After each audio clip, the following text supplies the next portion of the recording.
1976, very early 1977, I made a series of photo-montages. At that point, I was a student at Manchester Polytechnic, and I began to look at magazines that were around me, at print media, at advertising. And I suppose, and then that was before things like the style press. So male and female magazines were very easy to separate. For men, it was just maybe DIY, sport, cars, and pornography. That was the men's magazines. And there's probably, 20 publications maybe. For women, likewise, it was fashion, household.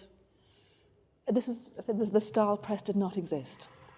So I sat one day with I cleared everything away, pencils and paints, everything, and I had a very, very clean sheet of glass that I'd used for monoprinting, so I cleaned that, and I had a surgeon's scalpel and some glue, and I just began to cut out from the women's magazines and the men's magazines, like a sort of jigsaw puzzle. So I began to collect all the pieces, and I cut out lots of mouths and eyes, the women I saw in fashion, and all those kitchens, and all those living rooms, and those bedrooms, and I cut them all out. And then, of course, yes, turned my attention to the female form, as I saw within men's magazines, pornography. So I cut those out as well.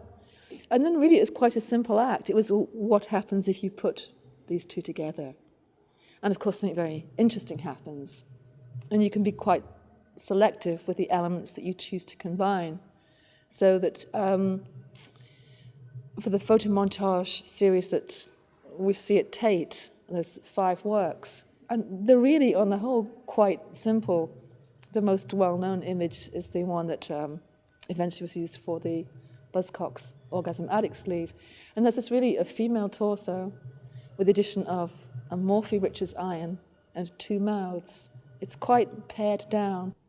I suppose there's a very convenient and very easy date to mark when music really sort of moved from being something from out there that I'd listened to something that suddenly I was very involved in.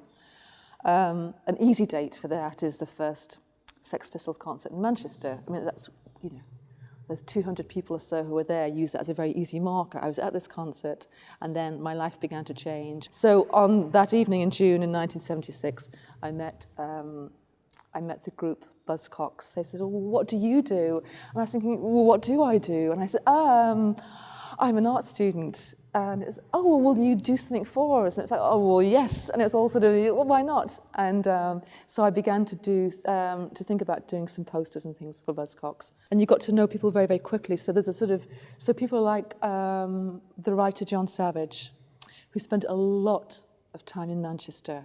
And so John and I decided we wanted to do some sort of fanzines. We wanted it to just look and feel different from everything else. We wanted glossy paper, we wanted it to be larger format. And so eventually, after a long, long time to get the money, we made The Secret public. Even getting it printed was very difficult because none of the printers wanted to touch it because of the content. So eventually, yes, somebody in some back street in Manchester said, we will print The Secret public for you, but we want cash, and you don't get a receipt. And so we were so happy. We said, yes, please, print The Secret public.